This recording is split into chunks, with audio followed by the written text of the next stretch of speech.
Hi everyone, my name is Wittkamp and this is my second online lecture on Basho's Oko no Hosomichi. This time I will be scrutinizing the question of what happens if the Oko no Hosomichi is translated into a manga. Since the word translation usually refers to languages, transmedia storytelling would be more appropriate. Transmedia means the translation from one medium into another, for example a novel into a film. Before I start, I have to make one point clear. I will be talking about manga, but not about manga in general. My object of research belongs to what is called in German Literaturcomic, and in this special case it would be literature manga in English. I consider manga as a unique medium with its own possibilities and boundaries. However, the type of transmedia storytelling from literature into manga, which I am going to examine, is different, and I would like to ask you not to take my critical attitude as a criticism of manga in general. In my first YouTube video, I said that in my lectures manga is a means to deepen the understanding of the literary work. However, this lecture is a little different because I have to explain some general questions concerning literature manga. The big aim is to apply terms from narratology to describe some relationships between the literary work and the literature manga. Before we are going to analyze a work, be it literature or film or manga, we have to describe it. We need a toolbox. There is another aspect which calls for attention. To be specific, the fact that almost all manga which I will be introducing are produced to serve didactic or educational purposes. The aims are to provide the reader with knowledge of important canonical works of the history of literature, which, by the way, does not necessarily mean that the manga simply becomes a handmaid of the literary work. Literature manga, which exist in different forms, are not at all unusual, and there are some series in English or German too. With the exception of one Oko no Hosomichi manga, the claims of the other ones are that they can explain the literary work. For those who know the literary work, manga can be interesting, but in my view, the danger is that young or unexperienced people might think to understand the literary work by just reading the manga. There is a strong possibility that the wish to read the literary work does not arise, because one already knows the story. We will see that what is translated into manga mainly are the contents of the literary work presented together with background information. The form, or what Stephen D. Carter in his book Matsuo Basho Travel Writing described as style and texture, presumably cannot be translated because it belongs to literature exclusively. And we will see that it also seems to be impossible to translate into manga what Carter explained as narrative design. The scholar who built the foundation of contemporary narratology presumably was the French Jeanettes, who died 2 years ago. As you possibly know, besides the strategies concerning time, which are order, frequency and duration, the two questions who speaks and who sees are the basis of his narratology. These two questions lead to the two fields of voice and mode, and I will be analyzing some aspects of these two fields. A narrative, a story, presented in a book or just told orally, recounts the events, occurrences and actions of a closed world, which we can call the narrated world. The Oko no Hosomichi presents such a narrated world, which is a journey into the deep north carried out by two characters. This narrated world started in Edo and ended after almost half a year in Ogaki, a town that today belongs to Gifu Prefecture. Assuming that there is a narrator who tells a story to a narratee, that means a listener or a reader, there is a certain distance between the narrated world and the narratee. Imagine two characters within a narrated world having a conversation. The narrator can present the conversation as direct speech or as indirect speech to mention just the most simple methods. If the narrator recounts a conversation by using direct speech, marked in the text just with quotation marks and without any introduction such as character A said, it is as if the narrator hides, makes himself invisible. This resembles the situation in a theater because there is no narrator or medium between the actors and the audience. The distance is short. On the other hand, if the narrator recounts the conversation in indirect speech, the listener or reader would clearly feel the existence of a narrator between him and the narrated world. Direct speech shortens the distance. Indirect speech makes it longer. There are other methods of changing the distance, such as detailed description, for example, a landscape, a house, or a room, and I will show that transmedia storytelling from a literary work into a manga inevitably makes the distance longer.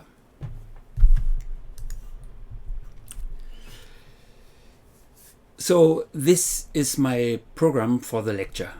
At first I have to introduce the material, the Hosomichi mangas. Then I will compare the manga versions with the original work concerning the selection of episodes or scenes and the time needed to be told.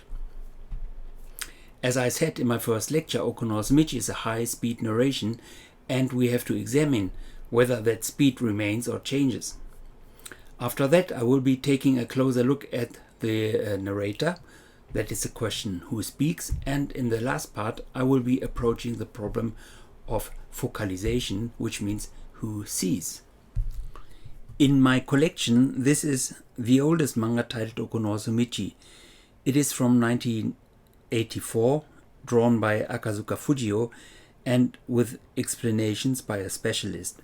As you can see, it is volume 8 within the series Koten Numon, an introduction to classical literature, and Akazuka Fujio was in charge of all 8 mangas. His characters are very unique, and he used the same characters, which are famous characters from other mangas, for all 8 manga. I rather not comment on the visualization, but we have to notice the complex structure of the manga. Here are 2 pages from his manga, and on the left page, the panel in the left corner at the bottom, the one with the simple frame, shows the narrated world Hosomichi. But above this panel, the literary text is presented as well. So the narrated world is presented twice.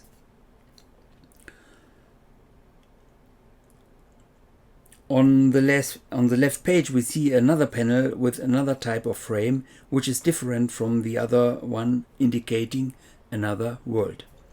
We see a guy smoking a cigarette and dressed modern, holding 2 books in his hands. These books are the Hosomichi by Basho and the Travel Records by Soda, which are believed to present the daily records of the real journey.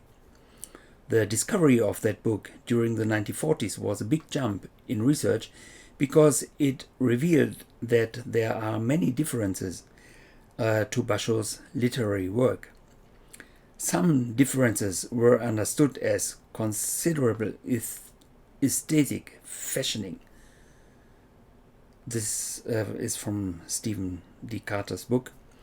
Others explained as Kyoko Chigai, wrong memories, by the author. There is another character, a cat, which can move between the different worlds. On the left page, the cat is outside of these worlds, and on the right page, she is in the Hosomichi world. The guy with the 2 books obviously is a self-portrait by Akazuka, and he has his own speech balloons. We will see later that in some Hosomichi manga there must be a narrator who reveals himself by speech. Typical of Akazuka's mangas is that many episodes are presented by only 1 or a few panels. 5 years after Akazuka's manga, the next one was published. This one is a pure manga, and it presents only Hosomichi, but as we can see from the book cover, This one too is from a series called Comic Story Watashi Tachi no Koten, Our Classics. So here too we can detect the didactic, the educational goals to bring classical Japanese literature to the people, but these didactic intentions are not as evident as in Akazuka's version. In 1995, the first bunkobon was published, the distinctive Japanese pocket edition. It is volume 25 in Nihon no Koten, so here again the aim is to bring classical Japanese literature closer to the people. This is true for all manga versions except for one. This manga is very special too, because it does not present the whole Hosomichi. It begins in Hiraizumi, the point most northern at the Pacific side, and ends at Dewa Sanzan, the 3 mountains near the Nihonkai, which today belong to Yamagata Prefecture. The book has about 300 pages, and Yaguchi Takao added many details which you cannot find in the literary work. The next one by Oyamada Tsutomu was published 1 year later. At first glance, the didactic intentions are not so evident, but there are many explanations, usually at the bottom of the pages, and there are some explanations at the end of the book too. The manga belongs to the series called Tom Sawyer Bunko, which is not restricted to Japanese classics and presents other famous literary works from all over the world. The book cover shows an interesting detail. As you know, it was Tezuka Osamu who divided manga into 2 types, story manga and gag manga. Story manga is close to what we call today graphic novel, and gag manga is represented the best by the so-called yonkoma manga from Japanese newspapers and magazines. The characters in gag manga usually are drawn with only a few strokes and such as it is the case here, somehow naive with big and round faces. Although Hosomichi would be a story manga, which requires characters drawn more detailed, more realistic, in this manga the characters belong rather to gag manga. In my estimation, the reason is to make the literary work easier accessible, and I guess the implied reader would be Japanese pupils between 13 and 18 years old. This manga by Suzuki Yamato was published in 2003 in 2 volumes. The gag manga type characters might suggest younger people as addressed or implied readers, but the style is more serious, more abstract. I'm not a specialist, but I would say that the style is more artistic.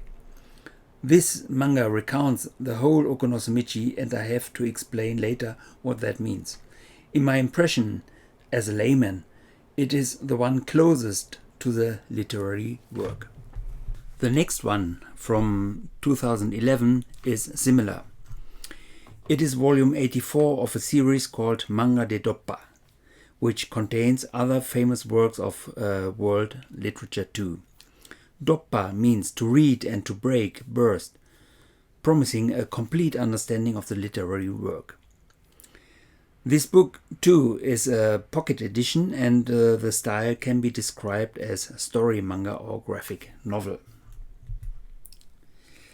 Finally, we reached the last one from my bookshelves, a manga from 2012. The title shows that it is not an Hosomichi manga, and the book belongs to a series titled World Biographies, Sekai no Denki. However, due to the fact that the literary work Hosomichi usually is understood as presenting an important part of Basho's life, we can expect the work, or at least parts of the work, being part of the manga biography. I have to show how to describe academically the relationships between the literary work and the manga versions.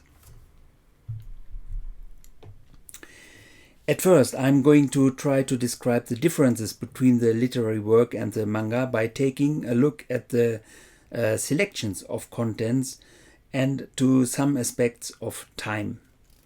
In storytelling, there are two different aspects of time involved. First, the time of the narrated world, which in Hosomichi is about half a year, and then we have the time one would need to tell the story. The second one cannot be measured objectively because someone would tell the story very slowly, someone else much faster. One person reads very slowly, another one very fast.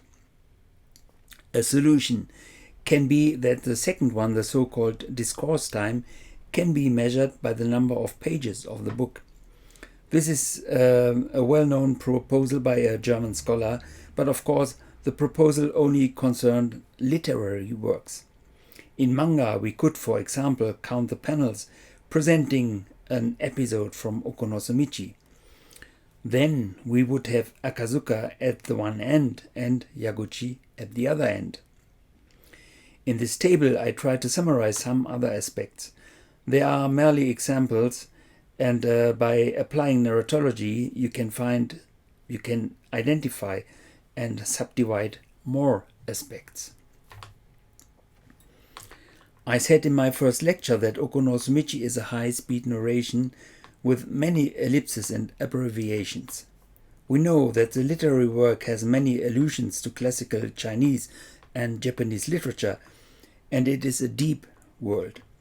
However, seen only from the events and occurrences of the literary journey, the work hides more than it recounts, and we probably would expect that a manga at least is supposed to show all episodes, all scenes.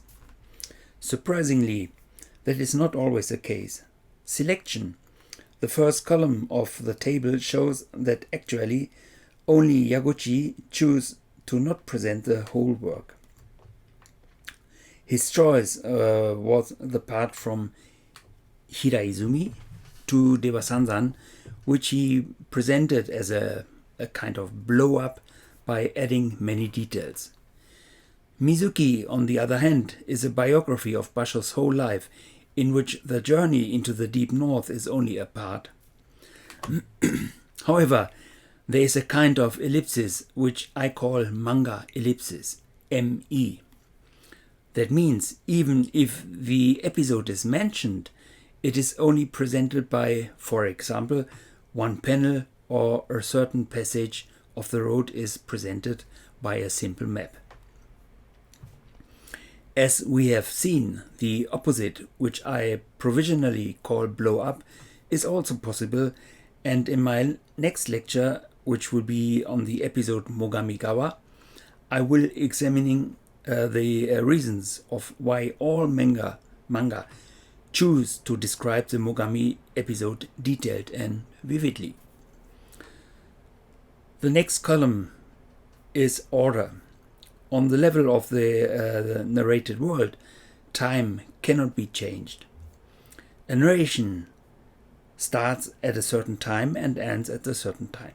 Hosomichi reaches from spring until autumn. But on the discourse level, the time can be changed. Japanese honkaku suiri shousetsu, the authentic crime novel, for example, usually start with a murder case, then a meitante, a famous private investigator, appears, who is going to dig deep and deeper into the past to reveal the murderer. In many novels, at the end of the book, the involved people are brought together and the detective closes the case with a flashback that reveals the murderer and his or hers or their motives. Such a flashback is called a resolving analepsis, and the opposite is a building or preparing analepsis. These terms are translations from German aufbauende Analepse und auflösende Analepse, and in my first lecture I demonstrated that Hosomichi starts with a so-called argument, philosophical remarks, followed by a building or preparing analepsis. O in this column means original text, and seen from the original text, everything that had happened before is an analepsis, and everything that happened later, for example, Basho's death, is a so-called prolepsis, a flash forward. Okay, so I will try to explain the column order. Akazuka's manga, we have AO, that means the manga starts with an analepsis and then the original text follows. Analepsis here, of course, means all the occurrences and events in Basho's life until he started the journey into the deep north. Murano. The Murano manga 2 starts with an analepsis, the recounting the events and occurrences before the journey into the deep north starts, followed by the original text, and then we have a prolepsis, that means recounting the events and occurrences after the journey. The Oyamada's manga is the same, and Yaguchi's manga is starting with the original text, and then in the middle we have a very big part, analepsis, recounting Basho's life before the journey into the deep north. Suzuki's manga is the same order, and Barai T is the same structure as Yaguchi's manga, meaning starting with the original text and then interrupted by a longer analepsis telling Basho's life before he went into the deep north. Mizuki's manga is a biography, and so this starts with a prolepsis, and which is from Hosomichi, and then it changes into the biography telling the whole life. The next column is a pause. For example, during Seema Chapman's text type argument, it is as if the time in the narrated world stands still, makes a pause. Take a look at this panel by Yaguchi Takao. In his book Travel Writing, Carter wrote, I quote from the book, "Like all travelers, the men carried passport documents, but it did not hurt that in many cases they had letters from wealthy, powerful men who would be hosting them." Carter did not give any references corroborating the claims, and actually the question of how Basho and his companion were able to cross all the barriers, which was, as we know, extremely difficult during that time. Therefore, several theories arose, and in this panel, Yaguchi refers to those theories. Here again, we can see from the balloon that someone is speaking, who I provisionally called the manga narrator.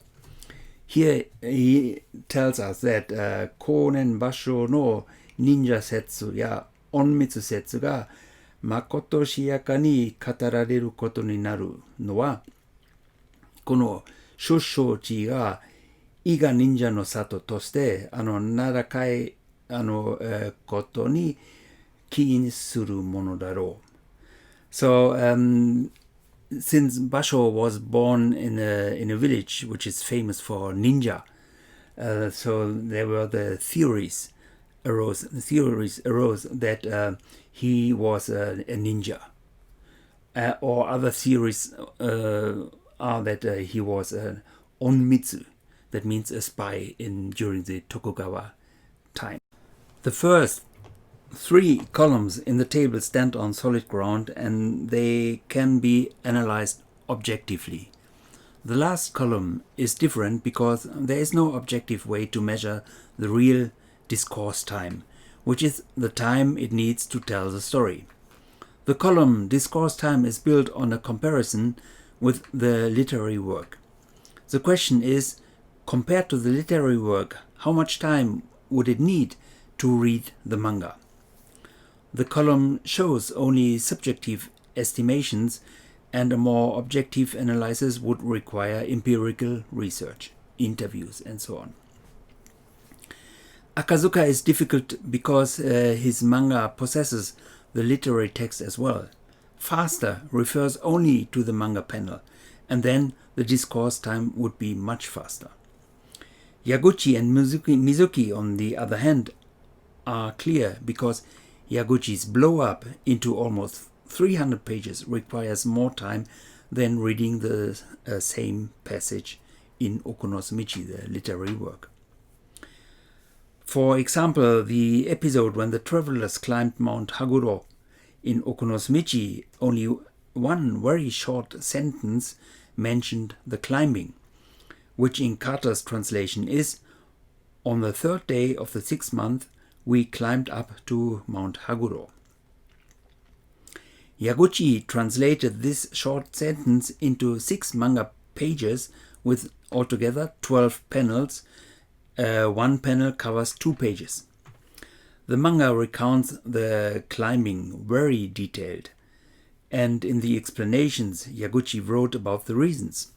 He wrote that he wanted to show the real jokei, the emotional landscape or the landscape in your heart. But apparently it did not come into his mind that the narrator possibly put the description into this one short sentence intentionally. In the literary work, the descriptions along the Nihonkai, the Japanese sea, these descriptions have a kind of rhythm of short passages and long passages, a kind of breathing of the text. These problems belong to what Carter described as style and texture, which probably cannot be translated into a manga, or at least which are not translated in the several Okuno.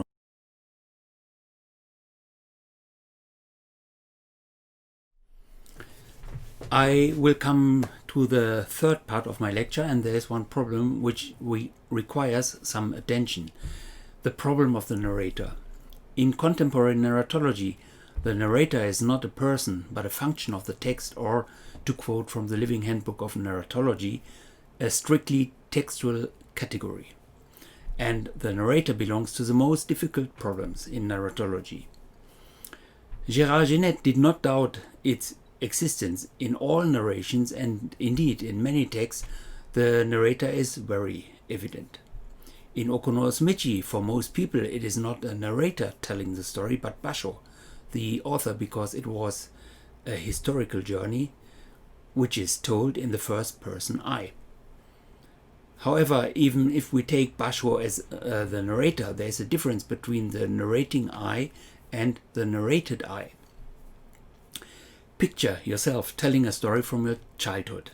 You probably would say, "Oh man, I was young and naive." Because today, telling the story, you are a different person. You are not that naive kid anymore, and your knowledge has increased. There is a distinct difference in time and probably in space too. Carter described the problem as narrative design and wrote that literary works always involve a speaking voice, not coincidental with their authors. I don't want to complicate the matter, and I take the character who introduced itself as I in the first chapter of Hosomichi as the narrator to provide a basis for comparison with manga. Manga is a much bigger problem because in many panels no one is speaking at all, and if someone speaks, it usually are the characters within the panels. We have to distinguish between character speech and narrator speech. However, in post-cultural turn, narratology, comics, manga, film, or even ballet are recognized as narrations, and someone is telling and or showing the narration. I will call that someone in manga a manga narrator, and we already saw that sometimes the manga narrator actually speaks, expressed by speech balloons or during pauses with explanations, evaluations, or commentaries. What I am going to do in this part and the next part of the lecture is to show some differences between the narrator in Hosomichi and the manga narrator. Okay, here we are back to the first chapter, which I analyzed in my first lecture. The expression which calls for attention is yo mo, the self-introduction of the narrator. We already saw that Hosomichi is a high-speed narration, and indeed, there is almost no information about the narrator. Was he tall? How old was he? Is it a he or a she? Long hair, short hair, and so on. In literature, we don't have to visualize the characters concretely, and modern novels unfold their characters very carefully and slowly. However, literature manga is forced to make a decision. A big problem in transmedia storytelling is to give this yomo a face, and we saw that this face is extremely different in the several manga versions. Luckily, some portraits showing Basho painted by his contemporaries exist. Probably not Akazuka, but Yaguchi, who added to his manga a list of with over 30 titles from Japanese research, which he studied to make his manga, searched for portraits and pictures of Basho which show the real Basho. Such pictures do not exist, but there are paintings from people who knew Basho personally. One of them was Morikawa Kyoriku, who studied poetry with Basho and presumably at the same time taught him how to paint and draw. The right side of this slide shows a famous painting of Basho, and right behind him his disciple Sora. The title of the painting is Hosomichi Angya-zu. Angya is pilgrimage and zu means a drawing or a picture. But of course, this painting too is based on memories or imaginations, because it is hard to believe that Kyoriku had invited the two pilgrims to pose in his studio for his painting. We also can see that his painting was very influential and helped to create mangas. There are other pictures painted by people who know the master showing Basho, but all of them are based on memories and fantasies. And along the historical route of Hosomichi, we can find some statues in bronze, such as on this photograph from Keihi Jingu in the city Tsuruga. I made this collage of some images showing Basho to point out a problem.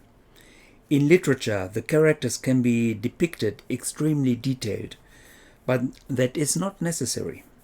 Many novels intentionally are very carefully with descriptions, for example, to create a certain tension or mood.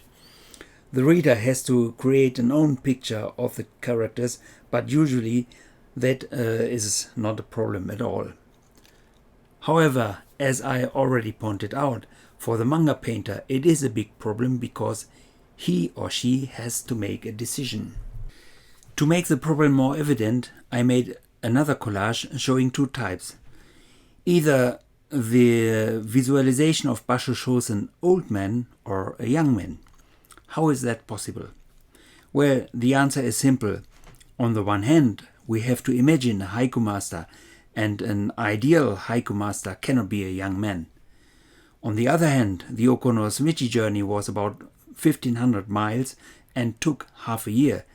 Try to calculate the average distance the travelers had to overcome every day, taking into account the days they did not travel. And that without modern hiking boots or Gore-Tex and nylon equipment. They had to walk in waraji, simple straw sandals, which for us today are hurting by just looking at them. A well-trained older person could do that, but a haiku master sitting all the time there teaches to teach and compose poems. So this conflict of decisions bears its own problems. Take a look at the panel on the right side of Yaguchi's manga. His Basho's visualizations belonged to the young man type, but he solved the master type problem by depicting Sora as a much younger disciple. The master is shown in a typical master pose, the disciple in a typical disciple pose. If we had to add a speech balloon to the close-up of the disciple in Kansai dialect, it would be Aho yana. As we can see from Kyoriko's painting, the difference between the two travelers was not so distinctive. I have read somewhere that it was about 4 years. Before I proceed, a first conclusion is possible.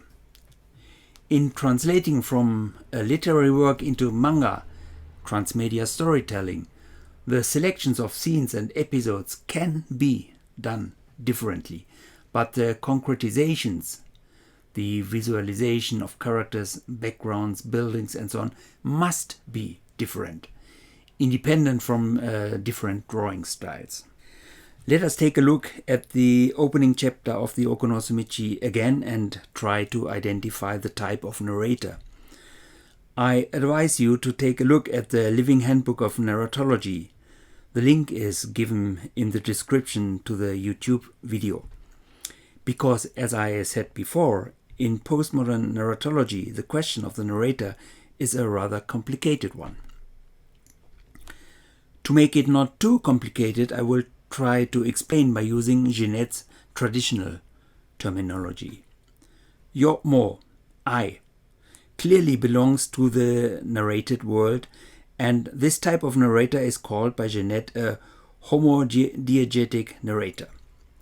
For example, Doc Watson in Sherlock Holmes' Adventures is a homodiegetic narrator, but not the main character, the protagonist, who is Sherlock Holmes, of course.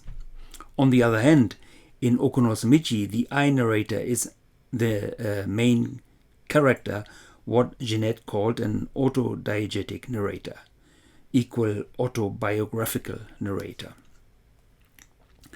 The whole world in Hosomichi is perceived through the eyes of the I narrator, and all thoughts, opinions, or memories are the thoughts, the opinions, or memories of the autodiegetic narrator.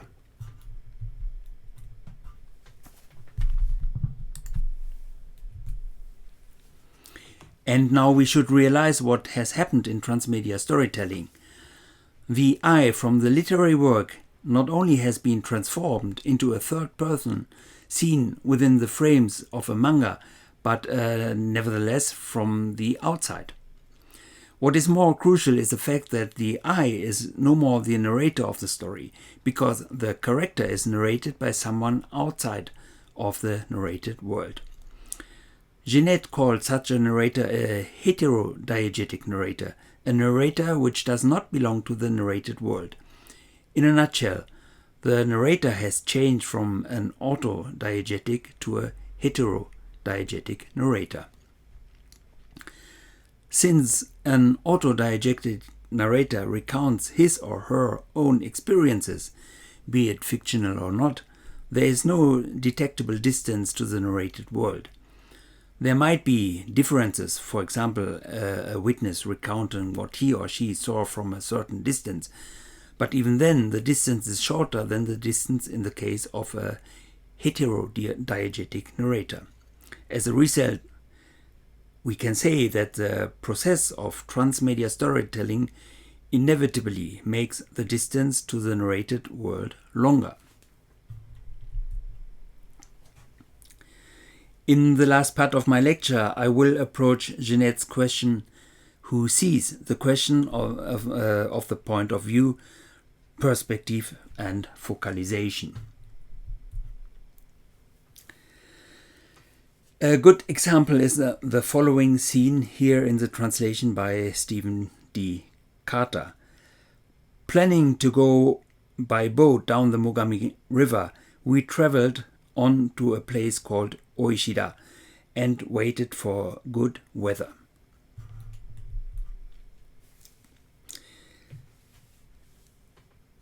Actually, there is not a single description of a view, but this is what Yaguchi put into his concretization. However, assuming that someone is looking at the river from that perspective, it is interesting to see that someone else watched the character who was looking at the river from behind.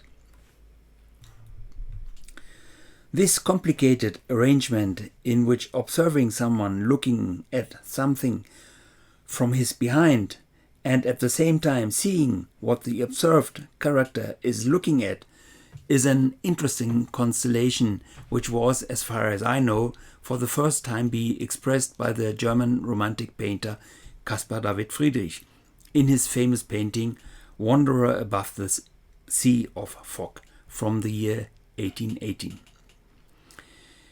Jeanettes distinguishes three types of or degrees of focalization: zero, internal and external. And he explains his typology by relating it to previous theories, and the focalization of this panel would be a zero focalization. Jeanettes wrote that the first term, zero focalization, corresponds to what English language criticism calls narrative with an omniscient narrator, and Poulon, vision from behind, and which Todorov symbolized by the formula narrator, bigger, character, where the narrator knows more than the character, or more exactly says more than any of the characters knows.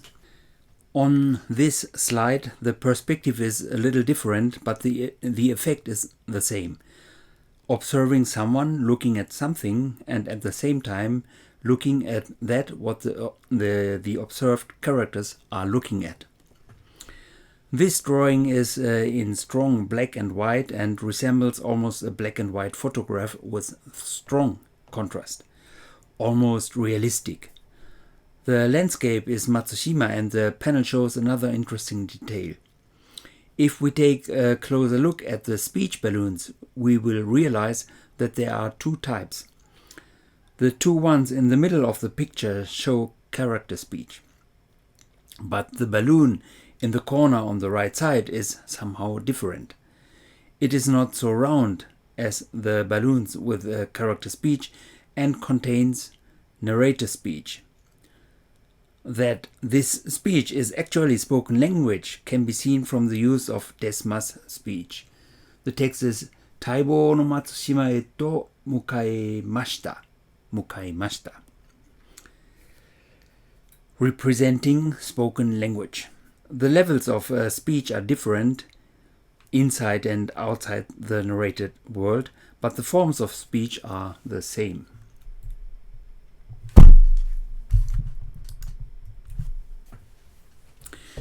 This panel shows a completely different focalization. The perspective is that of a character within the narrated world. The manga narrator has the power and the competence to get into the heads of the narrated characters to see the world through their eyes.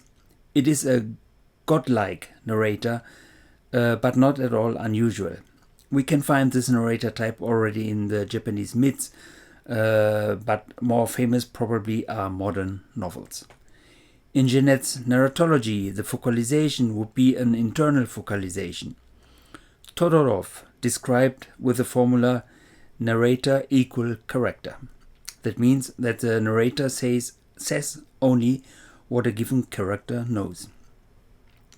However, taking a closer look at the speech balloons reveals that this panel also presents a double perspective.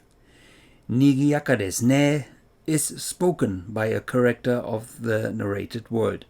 Judged from desu ne, it must be Sora. The balloon on the left corner presents explanations about the city Sakata, and now it is the manga narrator who speaks. Here we have a more complicated arrangement with a mixture of different focalizations. The big panel at the top, stretching over 2 pages, shows an internal focalization, but the other one below shows a zero focalization. Technically, the panel on the right side would be an external focalization. Jeanette wrote, in the third term, external focalization, narrator smaller character. The narrator says less than the character knows. That means that the narrator says that the characters are watching something, but not what they are watching. Of course, it is not pure external focalization, because we have to consider the other two panels as well. We can describe as landscape watches back. However, altogether these two pages represent all three types of focalization, which is not impossible in literary works, but apparently something that manga or comic can do very well. This slide presents the same mixture of different focalizations. The panel on the left side shows Matsushima and is a pure internal focalization. I would say that it is an impressive translation of the most famous landscape description in Hosomichi. The rays which we can see are not sunbeams, but an expression of the emotional reaction of the narrator. In the opening chapter to Hosomichi, the narrator had mentioned Matsushima as one of the two goals. But when the travelers finally arrived at Matsushima, the narrator was so overwhelmed that he was not able to compose a haiku. He was speechless, which is what the manga producer tried to emphasize with the panel on the right side. The mouth and eyes are wide open, but not a single word. The flashes of lightning and dark clouds in the background are not a thunderstorm, but an expression of what is going on inside the character's mind. Of course, the silence in Matsushima is a narrative strategy on which Basho already had carried out experiments in his former travel writings, and we know that the historical Basho has composed haiku in Matsushima. The haiku on Matsushima in Hosomichi was composed by Sora. The speech balloon in the panel in the middle belongs to Sora. The cone of the balloon points at him, and for people who know the literary text, this is a successful and intriguing translation. Sora was able to speak, but not Basho. Another way to express the narrator's speechlessness is presented here in the panel from another manga by Thoughts. Amari ni subarashi sugite ikku mo dekinai. It's way too impressive. I cannot make a single haiku. However, in the previous manga, the spectator was completely empty, expressed by open mouth, lightning and dark clouds. This is an interesting difference from literature. While in literature, the narrator just has to say nothing to express speechlessness. In a manga or comic, the manga narrator has to draw something. By the way, presenting thoughts in balloons is a distinctive difference to the literary work, Hosomichi. Certainly, thoughts or mentions are expressed in Hosomichi, but it is always the narrating I, the autodiegetic narrator, who recounts the thoughts or memories of the narrated I. On these panels, we can see that the manga narrator has direct access to the minds of the characters and presents their thoughts, their memories, or even their speechlessness. Here again, the manga narrator is a godlike existence provided with the competence to know what is going on in the minds of the characters. The two panels on the bottom right side show Basho at Matsushima, where during the night he opened a window and, while gazing at the moon, recalled his former life. It is the variety manga, and in the table presented before we saw that this manga has the structure OAO, original text and ellipsis, original text. These two panels introduce the analepsis. Presumably, the closest distance to the narrated world is expressed by internal focalization combined with a detailed depiction of what is seen by the characters. We saw that internal focalization is possible in manga, but rather rare in Hosomichi manga. Usually, there is a mixture of different focalizations emphasizing the feeling that there must be someone or something between the narrated world and the narratee. Since this someone or something clearly does not belong to the narrated world, we can conclude that with regard to focalization, the distance has become longer. In this lecture, I have analyzed three aspects: the selection of scenes and episodes, the narrator or the question who speaks, and focalization or the question who sees. All three analyses brought the same results, namely that in Hosomichi mangas, the distance to the narrated world inevitably increased. There is only one way to experience the original distance. Read the original text. So thank you very much for paying attention to my lecture and hanging in until the end. If you have questions, I will be happy to answer them. Please contact me via the email address also given in the YouTube description. As before, you can find a PDF file of the presentation on my academia account.